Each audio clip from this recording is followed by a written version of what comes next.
Bonjour les amis, on se retrouve pour notre guidance hebdomadaire. Comme d'habitude, c'est une guidance générale intemporelle qui peut ne pas parler à tout le monde. Ne prenez que les messages qui résonnent pour vous. On va se pencher sur les énergies de la semaine qui débute le lundi 20 octobre 2025. Mais bien sûr, comme c'est intemporel, même si vous tombez sur la vidéo de façon fortuite à un moment ultérieur, ça peut vous interpeller. Alors, on va regarder les énergies spirituelles, générales, financières, sentimentales. Et on aura 3 messages annexes avec le souffle intuitif des cartes, le petit oracle des fées. Donc, vous aurez le choix 1, la petite fée, le choix 2, les paillettes d'or, le choix 3, la fève. Voilà. Allez, sans plus tarder. Et donc, je ne vous ai pas dit les cartes que j'utilisais. On va regarder le spirituel avec la triade.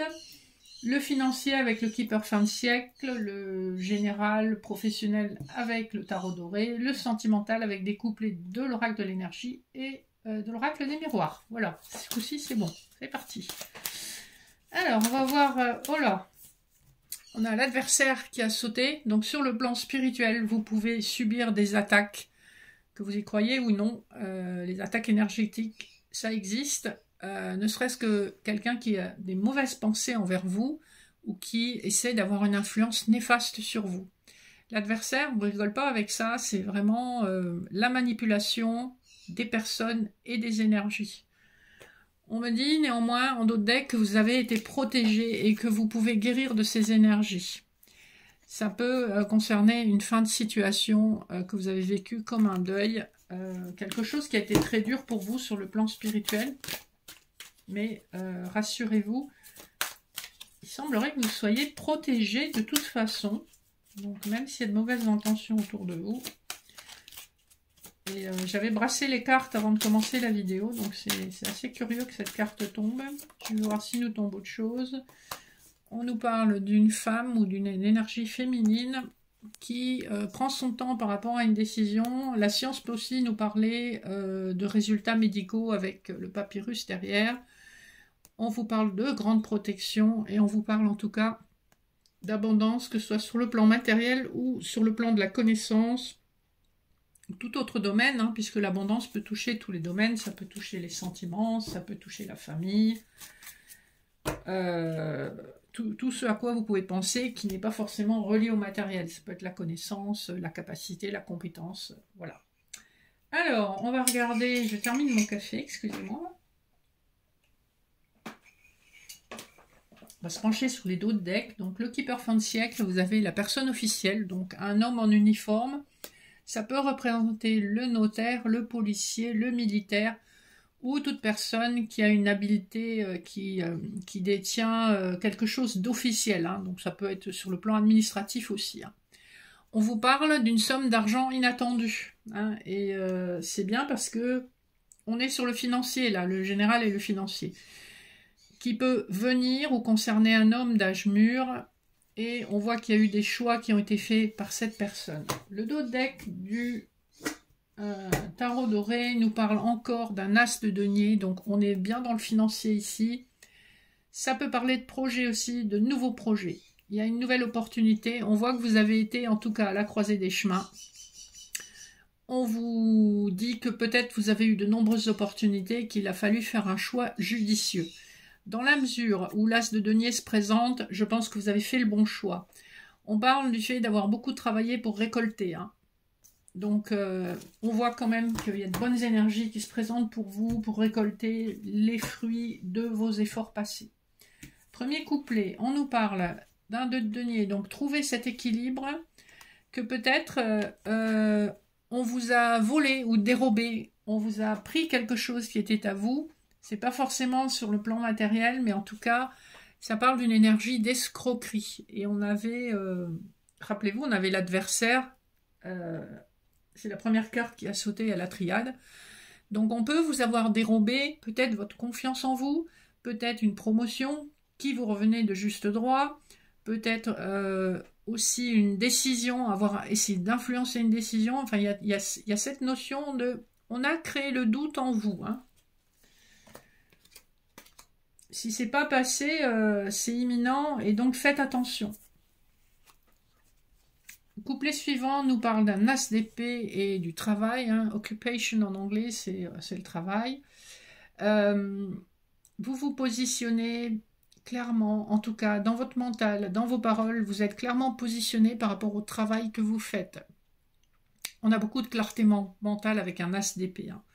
Donc vous êtes au clair. Par rapport au couplet précédent, vous étiez dans l'hésitation. Ici, vous êtes au clair sur ce que vous devez faire pour gagner votre vie, pour réussir, pour stabiliser vos finances. Le dernier couplet nous parle de la mort et d'une grande fortune. Alors, fortune en anglais, fortune, c'est la destinée. Donc, une grande destinée qui peut aussi se dupliquer avec une grande fortune financière. Puisqu'on a la mort, il y a quelque chose qui se transforme. La mort, c'est pas forcément une carte très rapide. C'est une transformation qui dure déjà depuis un petit moment. Et on vous annonce qu'enfin, le glaive de la justice divine tombe, hein, puisqu'en plus on a le chiffre 26 sur cette carte-là, vous voyez, sur la grande fortune. 26, qui nous fait 2 plus 6, nous renvoie à la lame majeure de la justice dans le tarot de Marseille. Il y a vraiment cette notion de quelque chose qu'on vous a peut-être pris ou qu'on ne vous a pas donné en temps et en heure, vous revient enfin. Et vous embrassez votre destinée, et c'est une grande destinée. Donc c'est plutôt pas mal les énergies, on voit que ça bouge hein, en tout cas. Et on va passer au sentimental. Donc le dos de deck de l'oracle des miroirs, on a la fatalité, on a l'échec, le travail, la trahison. On nous parle bien peut-être d'une énergie tierce dans une histoire sentimentale, vous vous êtes senti trahi. Alors l'énergie tierce, effectivement, ça peut être, puisqu'on a la sexualité derrière, ça peut être effectivement une tromperie, hein, tout simplement.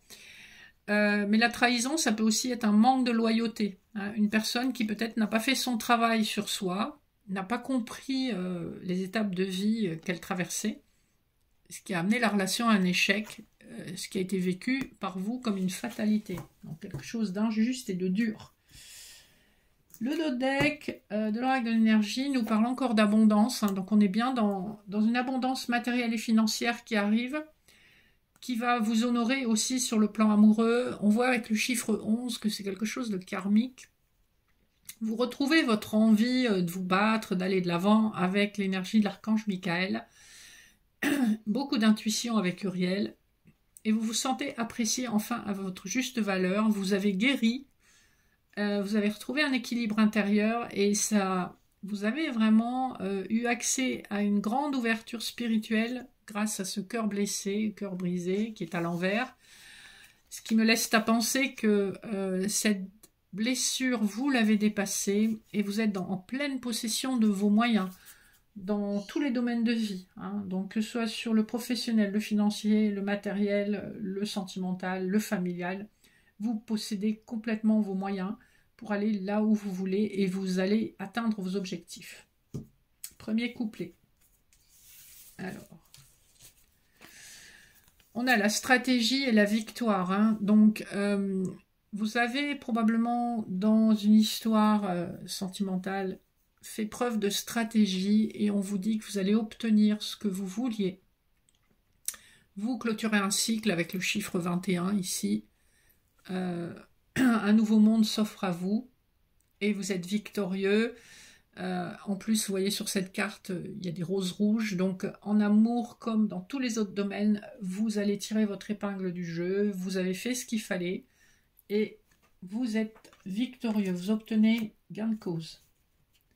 Le deuxième couplet nous parle d'une connexion sincère, bienveillante et d'une amitié.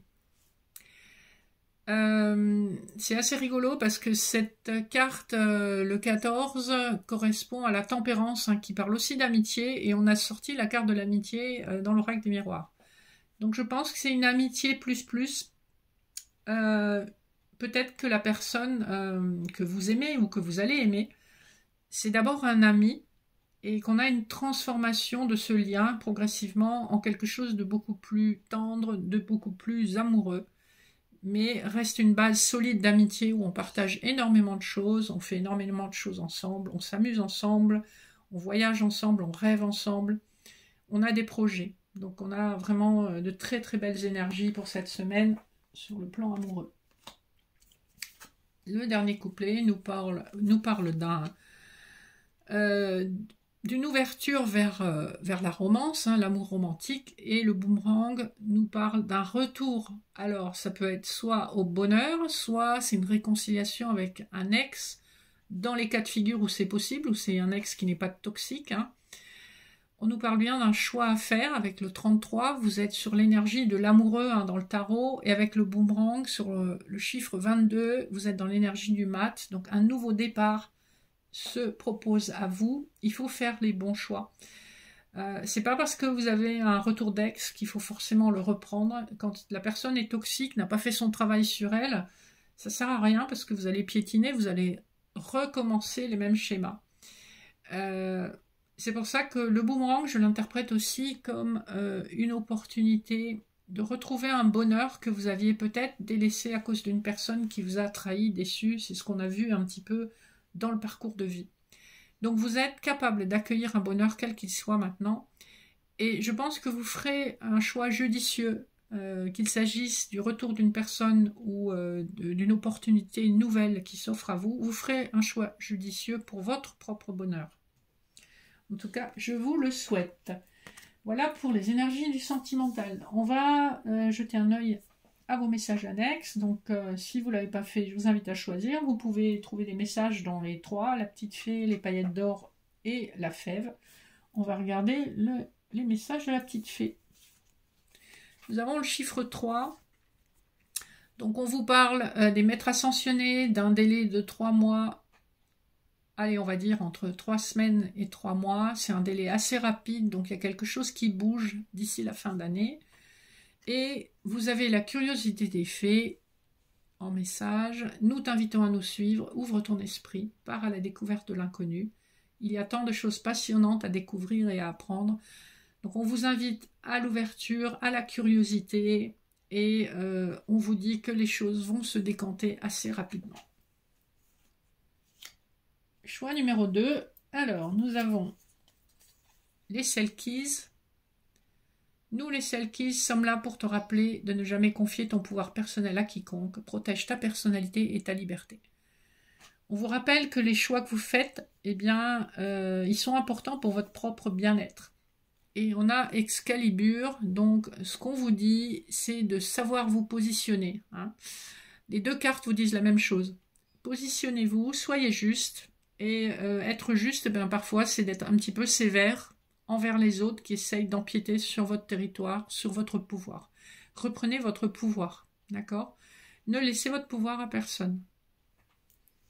Ce n'est pas parce qu'on aime quelqu'un qu'on doit accepter tout ce que la personne nous impose. Vous avez le droit d'avoir votre libre arbitre, de ne pas être d'accord, d'avoir d'autres projets. Et la petite fève, nous avons Mélusine, pour la fée. Aime tout ce qui fait de toi un être particulier. Chaque personne est unique et c'est ce qui rend le monde si merveilleux. Et vous avez le dauphin. Donc ici, on vous dit de vous reconnecter à votre particularité propre. Je pense que vous êtes une personne assez joyeuse, qui aime la vie, qui embrasse la vie. On vous dit reconnectez-vous à cette joie intérieure. C'est ce qui fait que quand vous arrivez dans une pièce, vous irradiez quelque chose comme la joie, le bonheur, l'ouverture. Et tout le monde est différent et on vous dit, eh bien, soyez vraiment dans votre différence, c'est ok et c'est même plutôt bienvenu. Voilà pour les petits messages pour cette semaine. J'espère que ça vous aura interpellé. Si vous avez des questions, besoin d'un soin, besoin d'une guidance, d'un accompagnement, vous m'écrivez. Mon mail est en barre d'infos. Et je vous souhaite une excellente semaine tout en vous remerciant encore beaucoup de votre fidélité, d'être de plus en plus nombreux à vous abonner. Je vous embrasse. À bientôt.